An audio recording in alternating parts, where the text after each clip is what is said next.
안녕하세요 여러분. 제가 지난 영상에서 금과 예금 적금이 위험자산인 이유에 대해서 설명을 했었는데요. 오늘은 금과 예금 적금에 대한 대안, 어떤 기업에 대해 투자를 해야 되는가 라는 것에 대해서 이야기를 해보도록 하겠습니다. 기업에 대해서 자세히 얘기하고 분석하면은 많은 시간이 소모되기 때문에 제가 오늘은 핵심적인 내용만 간추려서 여러분들에게 설명을 해드리겠습니다. 그렇다면은 금과 예금 적금에 대한 대안인 이 기업의 이름은 무엇일까요? 기업의 이름은 바로 이크레더블입니다. 같이 투자를 하는 분들은 이크레더블이라는 이름에 대해서 많이 들어봤을 거예요. 충분히 알고 충분히 많이 분석해 본 분들도 계실 거예요. 그럼 제가 지금부터 이 이크레더블에 대해서 소개해 드리겠습니다. 여러분들 먼저 기업에 대해서 분석할 때에는 그 기업이 어떤 식으로 돈을 버는지, 돈을 버는 구조가 어떤 것인지 비즈니스 모델에 대해서 생각해 볼 필요가 있습니다. 이크레더블 같은 경우에는 기업들의 신용을 인증해주고 평가해주는 사업을 영위하고 있는 기업입니다. 우리나라도 마찬가지지만 전 세계적으로 기업의 생태계는 맨 위에 특정 대기업이 있게 되고 그 대기업에 납품을 하는 1차 벤더, 그리고 2차 벤더, 3차 벤더 이런 식으로 생태계가 구성되어 있는데요. 대기업에서는 이런 식의 1차 벤더와 2차 벤더 거래를 할 때 이 기업들이 재무구조가 우수한지, 부채가 얼마나 있는지, 파산할 가능성이 있는지 이런 것들에 대해서 신용 인증을 해야 거래가 성립될 수 있는데요. 왜냐하면 이런 것들을 하지 않을 경우에 대기업에 납품하는 벤더가 파산하거나 혹시 다른 어려운 일이 생기면은 대기업 자체가 위험해지게 됩니다. 예를 들어서 어떤 벤더에서 대기업에 상품을 납품을 하는데 기업이 부도가 나게 돼서 상품을 납품하지 못하게 되면은 대기업의 입장에서는 그 상품이 납품되지 못함으로 인해서 로스가 굉장히 심해집니다. 생산도 그렇고 지금까지 잘 납품되던 상품이 갑자기 중단되게 되면 대기업의 생산 체계가 차질을 빚게 됩니다. 그래서 대기업은 1차 벤더나 2차, 3차 벤더와 거래할 때 신용 인증을 요구하게 되는데요. 이 신용 인증을 해주는 기관이 바로 이크레더블입니다. 신용 인증 사업 같은 경우에는 우리나라에서 금융위가 허가해준 기업들만 신용 인증 사업을 할 수가 있는데요. 그렇기 때문에 신규로 진입하려면은 어느 정도 진입 장벽이 존재합니다. 지금까지 이러한 진입 장벽 때문에 신용 인증을 영위하는 회사들은 몇 개의 회사가 전체 시장을 나눠먹는 구조가 형성이 되었습니다. 그 중에서 이크레더블 같은 경우에는 신용 인증 기관 중에서도 가장 점유율이 높고 재무적으로도 굉장히 우수한 상태입니다.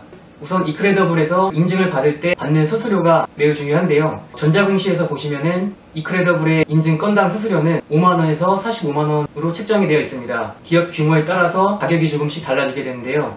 중요한 것은 1차 벤더나 2차 벤더들이 한 번 인증을 받는 것으로 인해서 끝이 나는 게 아니라 이 신용 인증이라는 것을 1년마다 갱신을 하고 1년마다 인증을 받아야 됩니다.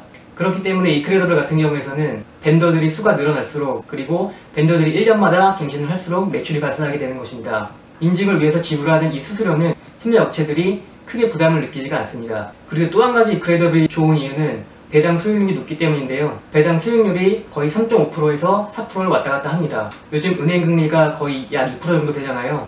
이크레더블에 투자할 경우에는 1년의 배당 수익을 3.5%에서 4.5% 가져갈 뿐만 아니라 추가적인 자본이득을 통해 주가 상승까지 수익으로 얻을 수가 있습니다. 그리고 3-4군데 되는 신용인증기업 중에 이크레더블을 선택한 이유는 바로 재무구조인데요.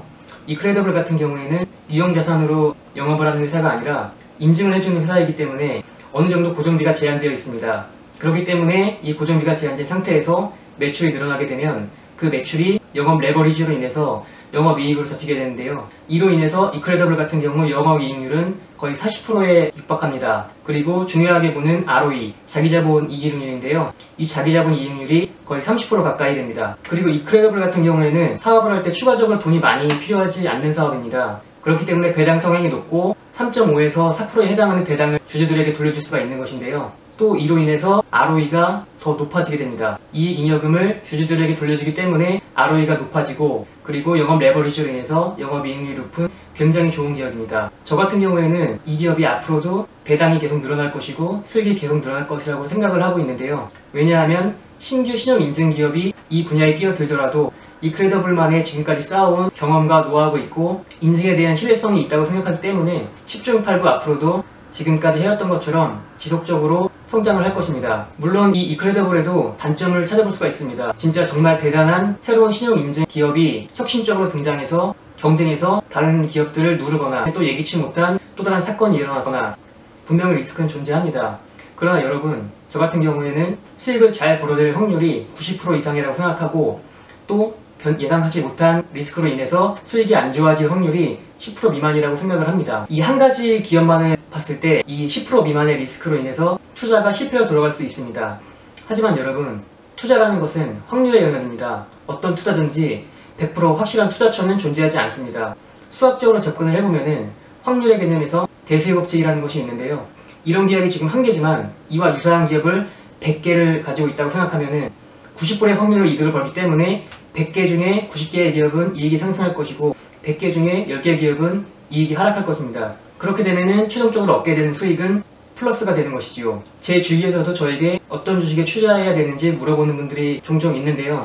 저는 그럴 때마다 이러한 설명을 하면서 이크레더블을 얘기를 해줍니다. 이크레더블은 앞으로도 10년, 20년 동안 예금 적금에 투자하는 것보다 여러분에게 훨씬 더 많은 배당 수익과 훨씬 더 큰 자본이익을 얻게 해줄 것입니다. 여러분, 지금 금리가 낮은 은행 예금 적금에 투자하지 말고 이크레더블에 투자하는 게 훨씬 더 좋은 투자 대안입니다.